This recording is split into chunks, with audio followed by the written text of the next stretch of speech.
Voting isn't just going to the polls anymore on election day. Options like early voting, mail-in voting, and ballot drop boxes are available to more voters and are growing in popularity. How to Vote is a tool created by Democracy Works, and it breaks down the options your state offers by forecasting a ballot, empowering you to decide where and when to vote. Democracy works best when we all vote, but misinformation and confusion about election procedures have resulted in low voter turnout. How to Vote takes the guesswork out of the voting process. It is easy to use and helps folks from all over the country overcome many of the process barriers to voting. It is committed to helping you vote no matter what. You can use the How to Vote tool to sign up for election reminders, see what's on your ballot, get step-by-step assistance requesting your mail ballot, explore your options for returning your mail-in ballot, check your voter registration status, and find your local polling site, and make sure that you have an appropriate ID to bring with you. Decide when and where you'll vote this year at howto.vote. Hello and welcome to the formal review. Today, we will be looking at the 2018 film, Spider-Man Into the Spider-Verse. Now sit back, relax, and enjoy the review. Hey everybody, welcome back to the formal review. This is episode 23, and I thank you once again for tuning in. Before I get started, I do want to say that this review may contain some spoilers, but I'm going to do my best to keep the review as vague as possible so that it doesn't completely ruin the movie for you. But if you really don't care about that, keep listening. Spider-Man Into the Spider-Verse is a computer-animated superhero film based on the Marvel Comics character Miles Morales. This movie was directed by Bob Persichetti, Peter Ramsey, and Rodney Rotham, and was written by Phil Lord and Roth. It stars the voices of Shameik Moore, Jake Johnson, Haley Steinfeld, Mahershala Ali, Brian Tyler Henry, Lily Tomlin, Luna Lauren Velez, Zoe Kravitz, John Mulaney, Kimiko Glenn, Nicolas Cage, Catherine Hahn, and Liv Schreiber. Now this film starts off very similar to the other Spider-Man films. Miles, voiced by Moore, is bit by a radioactive spider and gains superpowers that make him a Spider-Man. He runs into this universe's Peter Parker trying to stop Kingpin from firing off a big particle accelerator. Spider-Man gets caught in the particle accelerator rays. What the particle accelerator does is brings different spider people from the different universes across the spider multiverse. This movie is very, very different from all of the other Spider-Man films. Not only the fact that it's animated, but also from its style. It has a lot of comedy, which helps it a lot. It's extremely hilarious. The way it tells the origin stories of all the Spider-Man, I think is done extremely well because it's used in a comedic way, and it kind of makes fun of how the origin story has been done so many different times. Just in film in general, we've seen it so many times. But the one thing that's a little bit different, even with his character, is that Miles does have a conflicted relationship with his father, voiced by Henry, because he's a police officer, and Miles kind of likes doing graffiti, which obviously is against the law, and his father doesn't like Spider-Man. Miles likes Spider-Man, and he honestly would rather hang around with his Uncle Aaron, who's voiced Ali. Just as a fun fact, this character is the same character from Spider-Man Homecoming, played by Donald Glover.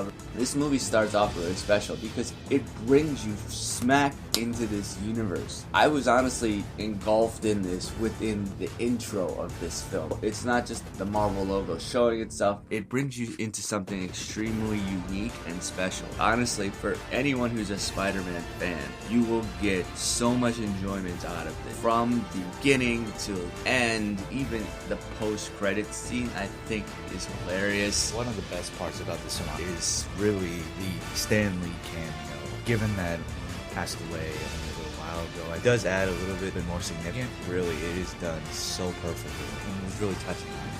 The soundtrack here fits the film, I think, really well. I've listened to the soundtrack, I feel I'm right back in the movie with the characters once again, and I think that's something that should be praised highly about this film. It's very similar to the Black Panther soundtrack, and honestly is debatably one of the best Spider-Man renditions. I definitely think, personally, it's up there with the first two Sam Raimi films, and it's not to say that the MCU one is terrible, but I think that this film has a lot of better storytelling than Spider-Man Homecoming had. It gives you essentially this new character that a lot of people don't know of. Me, myself, I knew who Miles Morales was beforehand. I didn't read any of his comics, but I knew who he was. It takes this new character and brings you right into this world. And it's a brand new film, even though it's a somewhat of a story that we have seen before, but it's able to keep it really, really fresh. The animation, was most exciting part about this. It's so different and unique because it is like a comic book on screen. You have characters who are thinking thoughts to themselves, and it comes up in comic book text. And it's not done in a corny way similar to that of Batman, the movie with Adam West. This film is fairly meta. It does make fun of itself, and like I mentioned, all the other Spider-Man films that have come before it. But honestly, it has a fairly inspirational and heartfelt story. This film is not meant to really compare Peter Parker to Miles Morales because they're both solid characters, and I think this one equalizes his story to that of Peter Parker's. Miles Morales is a very bold, brave, complicated character that finds out who he is, what it means to be a hero, and honestly, it affects all those around him. And his relationship with his father is really the standout of the film because of how conflicted it is. He loves his father, and you see his father loving him, but his father forces him to do things that he doesn't want to do. There's several emotional moments in this film that can affect you in different ways. This brings a whole nother level to Miles' character when he becomes Spider-Man, because not that he's trying not to tell who he is because he's worried about their safety, but it's really because he's worried about what his father may say. He knows that his father would love him no matter what, but his father doesn't know this side of him. It's not something that he's ever encountered before, and he's a little scared, honestly, but he can't even confide in his father because of how much hatred that his father has for the Peter Parker Spider-Man, which increases over the course of the film, so it makes him even more scared to tell his father that he is the new Spider-Man. And he honestly feels extremely safe with his Uncle Aaron, but this becomes very complicated. Miles honestly ends up not knowing really who to trust. And he can't really trust the police, and then he can't trust his family. So who does he trust with who is identity? The only person he can trust is himself. Once Miles was able to accept who he was as Spider-Man, he was able to control his powers. Once he accepted himself, he was Spider-Man. And I think the voice acting here is very, very good.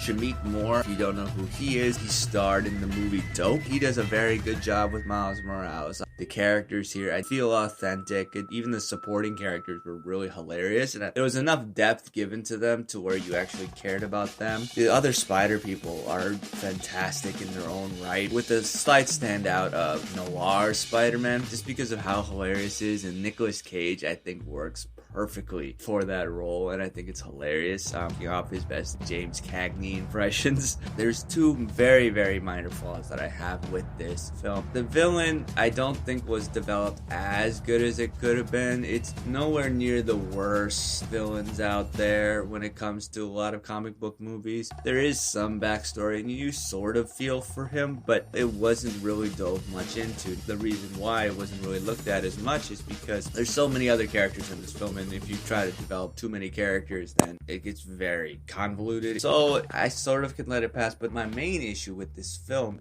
is that there are times when the animation really seemed off. I get the whole it's supposed to look like a comic book, but there were some times where it looked like it hadn't buffered enough, or it looked like it was supposed to be a 3D film, but it wasn't. And I don't think that was done by accident, because this film is trying to do for that style, and I think it worked 98% of the time, but then that 2% really was noticeable, and it kind of took me out of it a little bit, and it bothered me the entire film. However, having said that, those two issues are very, very minor, because this movie is hilarious. The voice acting's on point. One of the best Spider-Man outings that I've seen. It was a lot of fun, and it has a lot of heart, it has a lot of depth, and it's really a pretty awesome movie. And honestly, overall, I would say this movie is debatably one of the best animated films that I've seen all year. I have yet to see Wreck-It Ralph, but given that it's a very unique type of animation and how it keeps that comic book feel the entire way through the film, that it has potential for best animated picture future because it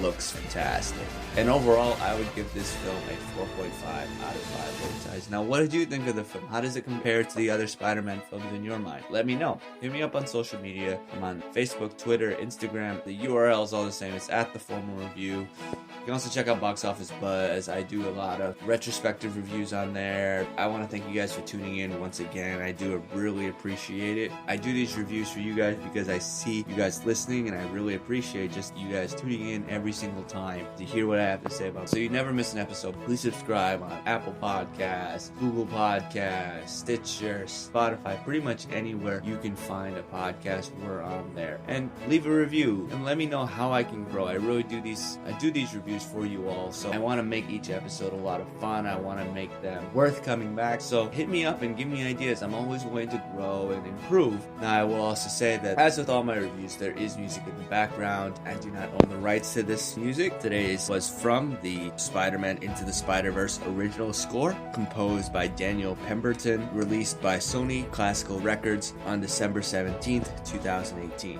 Again, thank you everyone for tuning in. Until next time, I'll see you at the movies. Take care, everyone. Thanks for tuning in to this episode of The Formal Review. We hope you'll join us again.